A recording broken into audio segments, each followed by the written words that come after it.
Praise the Lord. இயேசு கிறிஸ்துவின் நாமத்திலே பைபிள் இன் டெப்த் என்கிற இந்த நிகழ்ச்சிக்கு உங்களை அன்புடன் வரவேற்கிறேன். இன்றைக்கு ஆபிரகாம் ஈசாக்கை பலியிட சென்ற அந்த ஸ்தலத்துக்கும் சாலமோன் தேவாலயம் கட்டின அந்த இடத்திற்கும் இருக்கிற சம்பந்தத்தை நாம் தெரிந்து கொள்வோம். அதை நாம் ஜியோகிராபிக்கலாகவும் மற்றும் ஆபிரகாம் முதல் சாலமோன் வரையும் இருக்கிறதான அந்த வரிசை கிரமத்தையும் நாம் இன்றைக்கு கற்றுக்கொள்ளப் போகிறோம்.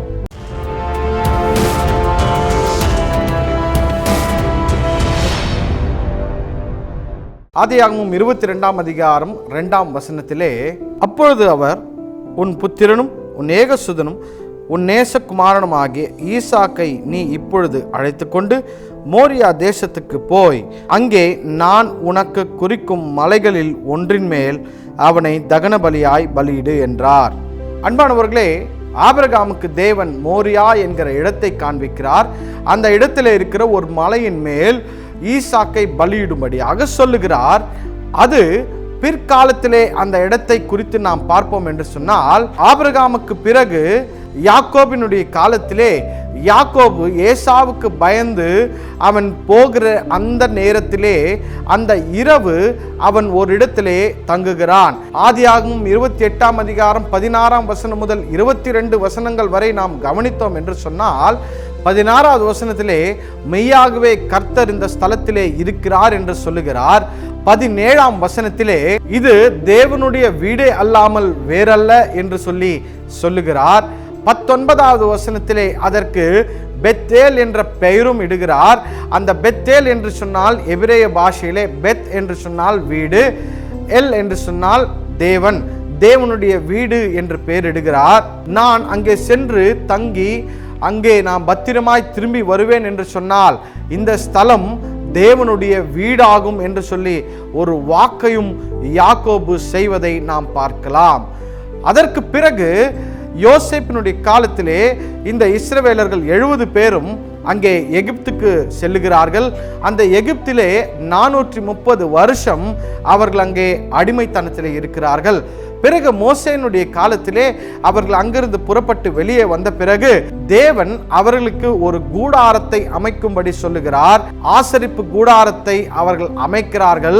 அந்த ஆசரிப்பு கூடாரம் it's not a permanent structure, அது ஒரு மொபைல் டாபர்னாக்கல். அவர்கள் எங்கே எல்லாம் செல்லுகிறார்களோ அங்கே எல்லாம் அந்த கூடாரத்தை எடுத்துக்கொண்டு அவர்கள் சென்று அங்கே அந்த கூடாரத்தை அமைக்கிறதான காரியங்களை நாம் அங்கே பார்க்கலாம். அநேக வருடங்களுக்கு பிறகு, கிறிஸ்துவுக்கு முன் 1000 வருஷத்திலே தாவீது எருசலேம் என்கிற அந்த பட்டணத்தை அவர் ஜெயிக்கிறார். அந்த ஜெயித்து கைப்பற்றின பிறகு அந்த இடத்திற்கு எருசலேம் என்ற பெயரும் அவர் வைக்கிறார். பிறகு 2 சாமுவேல் 24ஆம் அதிகாரம் 18ஆம் வசனத்திலிருந்து 25 வசனங்கள் வரைக்கும் நாம் வாசிப்போம் என்று சொன்னால், அங்கே காத் தீர்க்கதரிசியின் மூலமாக தாவீதுக்கு ஒரு பிரத்யேகமான ஒரு இடத்தை காட்டி அந்த இடத்தில் தேவனுக்காக பலிகளை இடும்படி தாவீதுக்கு தேவன் கட்டளை இடுகிறார். அப்பொழுது தாவீது அங்கு சென்று அந்த எபூசியனிடம் அந்த இடத்தை கிரயமாக பணத்தை செலுத்தி அதை வாங்கி அங்கே தேவனுக்கென்று பலிகளை செலுத்துகிறார். அது மாத்திரமல்ல, தாவீதுக்கு ஒரு நீண்ட ஆசை இருந்தது. அந்த இடத்திலே ஒரு நிரந்தரமான தேவனுடைய ஆலயத்தை கட்டி அதிலே தேவனுடைய பெட்டியை வைக்க வேண்டும் என்று அவர் ஆசைப்பட்டார். ஆனால் தேவன் அதற்கு அனுமதிக்காததினால் அந்த வேலையை சாலமோன் இடத்திலே அவர் ஒப்படைத்து விட்டார். அதற்கு பிறகு 2 நாளாகமும் 3ஆம் அதிகாரம் 1ஆம் வசனத்திலே நாம் வாசிப்போம் என்று சொன்னால், பின்பு சாலமோன் எருசலேமிலே தன் தகப்பனாகிய தாவீதுக்கு காண்பிக்கப்பட்ட மோரியா என்னும் மலையில் எபூசியன் ஆகிய ஓர்னானின் களம் என்னும் தாவீது குறித்து வைத்த ஸ்தலத்திலே கர்த்தருடைய ஆலயத்தை கட்ட துவங்கினான். அன்பானவர்களே, இங்கே மோரியா என்கிற வார்த்தையும் இருக்கிறது. அதற்கு பிறகு தாவீது அந்த இடத்தை வாங்கினார் என்ற காரியத்தையும் நீங்கள் இந்த வசனத்திலே வாசிக்கலாம். அப்படியே 2 நாளாகமும் 7ஆம் அதிகாரம் 1வது வசனத்திலே சாலமோன் அந்த தேவாலயத்தை கட்டி முடிக்கிற காரியத்தையும் நாம் பார்க்க முடியும்.